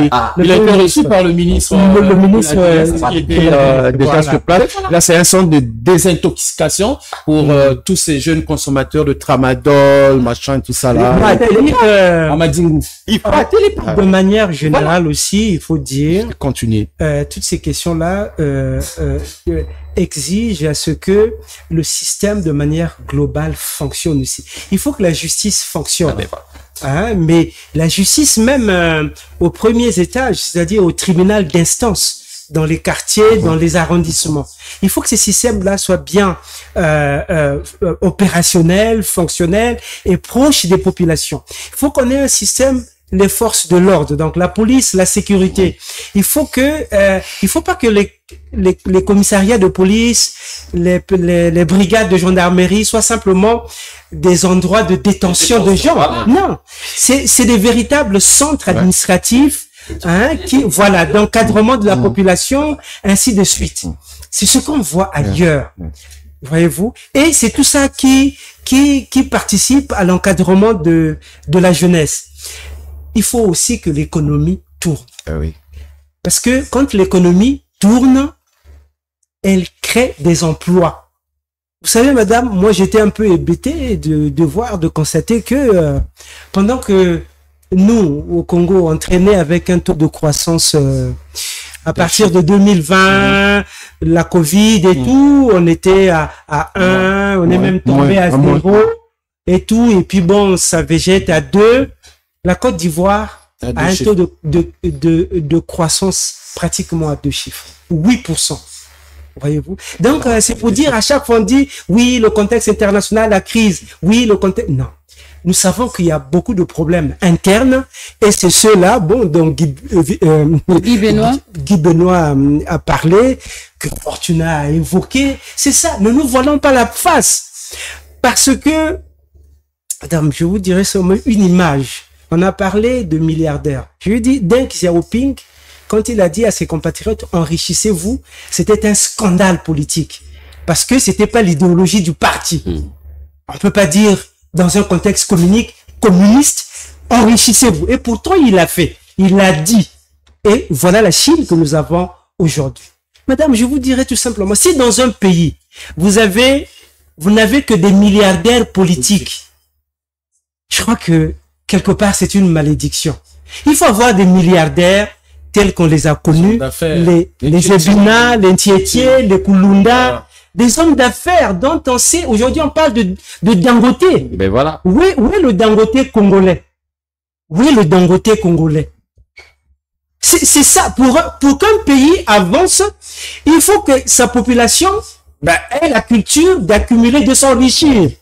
Mais nous qui s'enrichissons, c'est pas pour être contre les gens, pour être jaloux, non. Je vous dis tout simplement, c'est des choses de principe, pour ceux qui sont spirituels, peuvent déjà le capter. Voyez-vous? Parce que madame, quand un bien ne vous appartient pas et que vous l'avez pris, vous pouvez en profiter. Mais quelque part, vous emportez la malédiction, et cette malédiction-là rejaillit sur votre propre pays. Donc, il faut souhaiter des milliardaires, des Congolais, milliardaires économiques. On sait qu'il a investi là, il a une cimenterie, il a un barrage hydroélectrique. Un Congolais qui gère un barrage hydroélectrique. Il faut qu'on en arrive là. On était, vous allez à Kigali une fois, bon, on était sur mission. Bon, on voit des hôtels et tout, un hôtel comme des tours jumelles. Non, pas les tours jumelles, mais comme Radisson. Comme Radisson. Vous savez, madame, on vous dit non, mais ça appartient à un homme d'affaires rwandais. En Côte d'Ivoire, c'est pareil. Oui. Ça appartient à un homme d'affaires rwandais. Oui. Mais chez nous, vous avez des choses comme ça. Les logements sociaux appartiennent. Vous construisez 3-4 étages, et puis bon, non. Voilà. L'État doit créer les conditions pour faire que les Congolais s'enrichissent. Ouais. Bon, parfois on a peur, on se dit oui, si Ngolali est riche, milliardaire, il va piquer notre position et tout. Non, il faut justement sortir il faut sortir de ça si on veut libérer le pays. Ouais. Ah, il y a aujourd'hui des Congolais tout à fait talentueux, organisés, qui peuvent nous démontrer que, oui, par les affaires, ils peuvent s'enrichir. Ouais. Faut libérer ça. Faut libérer ça. Libérer ça, c'est par ces mots que nous mettons fin à notre débat, ou bien notre décryptage de ce soir. Merci à vous, à nos 4 journalistes et à vous, chers internautes de Tcheleka Média, de nous avoir suivis. Restez connectés pour la suite des programmes et des débats. On se dit à très bientôt pour un autre débat.